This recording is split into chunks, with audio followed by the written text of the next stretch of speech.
ഒരു ഇഡ്ഡലി തയ്യാറാക്കാനായിട്ട് നമുക്ക് വേണ്ട ഇൻഗ്രീഡിയൻസ് ഇതൊക്കെയാണ്. അതായത് നമ്മുടെ ഇഡ്ലി റൈസ് ഒരു 4 ഗ്ലാസ് വേണം. ഇഡ്ലി റൈസ് എന്ന് പറയുമ്പോൾ ഇതുപോലെയുള്ള ഉണ്ടപ്പച്ചരി എന്നൊക്കെ പറയില്ലേ, മുഴുവനായിട്ടുള്ള ഒരു പുഴുക്കലരി അല്ല താനും, എന്നാൽ പച്ചരി അല്ല താനും, ഇതിൻ്റെ ഇടയ്ക്കുള്ള ഒരു പ്രോസസ്സിംഗ് ആണ്. പിന്നെ മുഴുവനായിട്ടുള്ള ഉഴുന്ന് 1 ഗ്ലാസ്, ഉലുവായുടെ പൊടി ഒരു ടീസ്പൂൺ, പിന്നെ ചൗവരി എന്ന് പറയുമ്പോൾ നമ്മുടെ സാഗോ റൈസ് അത് 1/2 ഗ്ലാസ് വേണം. ഉഴുന്നിൻ്റെ പകുതി വേണം നമ്മൾ ചൗവരി എടുക്കാനായിട്ട്. ഇത്ര ഇൻഗ്രീഡിയൻസ് ആണ് നമുക്ക് ആവശ്യമായിട്ടുള്ളത്. ആദ്യം തന്നെ നമ്മുടെ അരിയും ഉഴുന്നും ചൗവരിയും ഒക്കെ നല്ലവണ്ണം കഴുകി വൃത്തിയാക്കിയതിന് ശേഷം ഒരു 5 മണിക്കൂർ നല്ലവണ്ണം വെള്ളം ഒഴിച്ച് വെച്ച് ഒന്ന് സോക്ക് ചെയ്യാൻ വെക്കണം. എന്നിട്ട് അതിന് ശേഷം നമ്മൾ അരിയും ചൗവരിയും കൂടെ സെപ്പറേറ്റ് ആയിട്ട് അരച്ചെടുക്കണം, ഉഴുന്നും ഉലുവായും കൂടെ സെപ്പറേറ്റ് ആയിട്ട് അരച്ചെടുക്കണം. അപ്പോൾ നമ്മളിത് മിക്സിയിൽ തയ്യാറാക്കുന്ന ഒരു റെസിപ്പിയാണ് ഞാൻ കാണിക്കുന്നത്. ഇനി നിങ്ങൾക്ക് ഗ്രൈൻഡർ ഉണ്ടെങ്കിൽ ഗ്രൈൻഡർ ചെയ്താൽ വളരെ നന്നായിരിക്കും. അപ്പോൾ നമ്മളത് സെപ്പറേറ്റ് ആയിട്ട് അരച്ചെടുത്തിരിക്കുന്നതാണ്. അരി ഒരു 2 പ്രാവശ്യമായിട്ട് അരച്ചെടുത്തിട്ടുണ്ട്, ഉഴുന്നും ഉലുവായും കൂടെ സെപ്പറേറ്റ് ആയിട്ട് അരച്ചെടുത്തു. അരിയും ചൗവരിയും കൂടെ ഒരു 2 പ്രാവശ്യമായിട്ട് അരച്ചെടുത്തിട്ടുണ്ട്. എപ്പോഴും നല്ല കട്ടിയായിട്ടൊരു മാവ് വേണം നമ്മൾ ഇഡ്ഡലിക്കായിട്ട് തയ്യാറാക്കാനായിട്ട്. പിന്നെ ഒരു ചെറിയൊരു തരിയോടുകൂടി വേണം നമ്മൾ അരച്ചെടുക്കാൻ ഇഡ്ഡലിക്ക്. ദോശയ്ക്കാകുമ്പം വളരെ ഒരു ഫൈൻ പേസ്റ്റാക്കിയാണ് നമ്മൾ അരയ്ക്കുന്നത്. ഞാനത് മിക്സിയിലൊന്ന് അരച്ചെടുത്ത മാവാണിത്. നല്ലവണ്ണം ഒന്ന് ഇളക്കി യോജിപ്പിക്കണം. അരി ഉഴുന്നും എല്ലാം കൂടെ ഒന്ന് നല്ലവണ്ണം ഇളക്കി ഒന്ന് യോജിപ്പിക്കണം.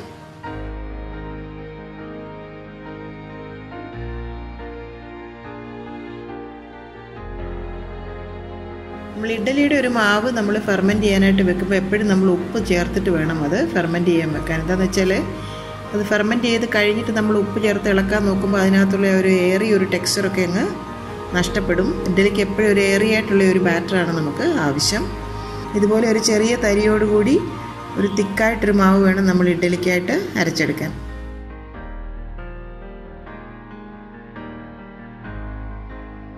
നന്നായിട്ട് ഇളക്കി മിക്സ് ആക്കിയിട്ടുണ്ട്. നമുക്കിനി ആവശ്യത്തിനുള്ള ഉപ്പും കൂടെ ചേർത്തങ്ങ് ഇളക്കി കൊടുക്കാം. നല്ലൊരു മൂടി കൊണ്ടൊന്ന് അടച്ചിട്ട് 6 തൊട്ട് 8 മണിക്കൂർ നല്ലവണ്ണം ഒന്ന് ഫെർമെൻറ്റ് ചെയ്യാനായിട്ട് വെക്കാം. ഒരു വലിയ പാത്രത്തിലേക്ക് മാറ്റി വെക്കുന്നതായിരിക്കും നല്ലത്. എങ്കിൽ അത് വെച്ച് കഴിയുമ്പോൾ മാവ് വെളിയിലോട്ട് തൂകാനായിട്ട് സാധ്യതയുണ്ട്. ഇപ്പോൾ ഈ 8 മണിക്കൂറിന് ശേഷം ഈ മാവ് നല്ലവണ്ണം നമുക്ക് ഫെർമെൻറ്റ് ചെയ്ത് കിട്ടിയിട്ടുണ്ട്. കണ്ടില്ലേ, നല്ല ഏറിയായിട്ട് തന്നെ ഇരിപ്പുണ്ട്. ഇനി കൂടുതലായിട്ട് ഈ മാവിട്ട് ഇളക്കേണ്ട ആവശ്യമില്ല. എന്താണെന്ന് വെച്ചാൽ നമ്മുടെ ഞാൻ പറഞ്ഞ പോലെ എയറി ടെക്സ്ചർ നമുക്കൊക്കെ നഷ്ടപ്പെടും. നമ്മൾ ഉപ്പൊക്കെ ചേർത്തതായതുകൊണ്ട് ഒന്ന് ജസ്റ്റ് ഒന്ന് ഇളക്കിയതിന് ശേഷം നമ്മുടെ ഇഡ്ഡലി തട്ടിൽ കോരി ഒഴിച്ച് നമുക്കിത് സ്റ്റീം ചെയ്തെടുക്കാം.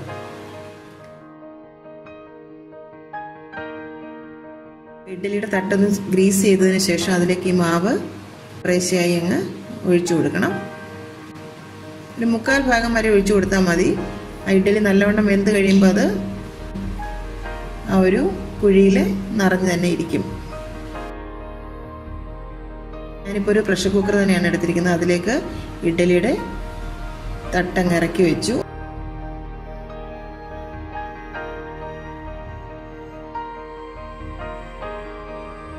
അതിനുശേഷം നമുക്ക് വെയിറ്റ് ഇതിനിടേണ്ട ആവശ്യമില്ല. ഒരു 7 മിനിറ്റ് മുതൽ 10 മിനിറ്റിനകം നമ്മുടെ ഈ ഇഡ്ഡലി നന്നായിട്ട് വെന്ത് കിട്ടും. ഹൈ ഫ്ലെയിമിൽ തന്നെ വെക്കണം. ഒരു 7 മിനിറ്റിന് ശേഷം നമുക്കൊന്ന് തുറന്ന് നോക്കാം.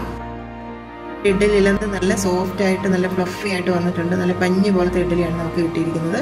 ഇനി ഒരു 5 മിനിറ്റ് ഇതൊന്ന് തണുക്കാനായിട്ട് വെച്ചതിന് ശേഷം ഡീമോൾഡ് ചെയ്തെടുക്കാം. സാമ്പാറിൻ്റെ കൂടെയോ തേങ്ങാ ചട്നിയുടെ കൂടെയോ ഒക്കെ നല്ലൊരു കോമ്പിനേഷൻ ആയിരിക്കും. ഇഡ്ഡലി എന്ന് പറയുമ്പോൾ വളരെ ഹെൽത്തി ആയിട്ടുള്ളൊരു ബ്രേക്ക്ഫാസ്റ്റ് ആണല്ലോ നമ്മൾ സ്റ്റീം ചെയ്തെടുക്കുന്നുണ്ട്. അപ്പോൾ ഇതെല്ലാവരും വീട്ടിൽ ട്രൈ ചെയ്ത് നോക്കണം. ഒരിക്കലും നിങ്ങളുടെ ഇഡ്ഡലി ഫ്ലോപ്പ് ആകില്ല. വളരെ സോഫ്റ്റായിട്ടൊരു ഇഡ്ഡലി തയ്യാറാക്കി എടുക്കാൻ പറ്റും.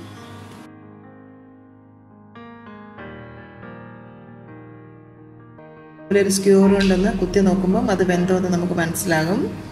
സ്ക്യൂറിൽ പിടിക്കുന്നില്ല മാവെന്നുണ്ടെങ്കിൽ ഇഡ്ഡലി വെന്തോന്ന് നമുക്ക് ഉറപ്പ് വരുത്താം. കണ്ടില്ലേ, നല്ല സോഫ്റ്റായിട്ടുള്ള ഇഡ്ഡലിയാണ് നമുക്ക് തയ്യാറാക്കി എടുക്കാൻ പറ്റിയിരിക്കുന്നത്.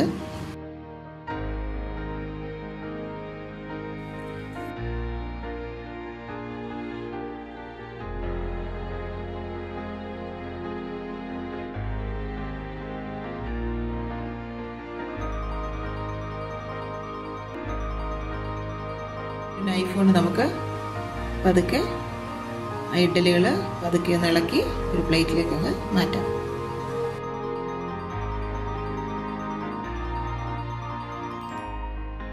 ഞാനൊരു ഉഴുന്നുവടിയുടെ റെസിപ്പി ഞാൻ കറി വിത്തമ്മയിൽ ഇട്ടിട്ടുണ്ട്. ആ ഒരു റെസിപ്പി നിങ്ങൾ കണ്ടു നോക്കണം. നല്ല സോഫ്റ്റ് ആയിട്ടുള്ള, നല്ല ഫ്ലഫി ആയിട്ടുള്ള, നല്ല പഞ്ഞി പോലത്തെ ഇഡ്ഡലി തന്നെ നമുക്ക് തയ്യാറാക്കി എടുക്കാൻ പറ്റിയിട്ടുണ്ട്. അപ്പം നിങ്ങൾ മിക്സിയിൽ ഈ ബാറ്റർ അരയ്ക്കുമ്പം മിക്സി ചൂടാകുന്നുണ്ടെന്നുണ്ടെങ്കിൽ നിങ്ങൾ തണുത്ത വെള്ളം ഉപയോഗിച്ച് നിങ്ങൾ ഉഴുന്ന് അരയ്ക്കാൻ ശ്രദ്ധിക്കുക. അപ്പം ഉഴുന്ന് ചൂടായി കഴിഞ്ഞ് കഴിഞ്ഞാൽ നമ്മുടെ ഇഡ്ഡലിക്ക് അത്ര ഒരു സോഫ്റ്റ്നെസ് കിട്ടില്ല. പിന്നെ വെള്ളം അധികം ഒഴിക്കാതെ വേണം അരയ്ക്കാനായിട്ട്. കൂടുതൽ വെള്ളം ഒഴിച്ച് ലൂസായിട്ട് ബാറ്റർ ഇരുന്ന് കഴിഞ്ഞാൽ നമ്മുടെ ഇഡ്ഡലി അത്ര നന്നായിരിക്കില്ല. ഒരു കട്ടിയായിട്ടൊരു ബാറ്റർ വേണം നമ്മൾ തയ്യാറാക്കിയെടുക്കാൻ. അപ്പോൾ ഇതുപോലെ ചവ്വരി ചേർത്തിട്ട് നിങ്ങൾ ഈ ഒരു ഇഡ്ഡലി ഒന്ന് തയ്യാറാക്കി നോക്കണം. വളരെ നല്ല സോഫ്റ്റ് ആയിട്ടുള്ള ഒരു ഇഡ്ഡലി തന്നെ നിങ്ങൾക്ക് തയ്യാറാക്കിയെടുക്കാൻ പറ്റും. ഫീഡ്ബാക്ക് എന്നെ അറിയിക്കണം.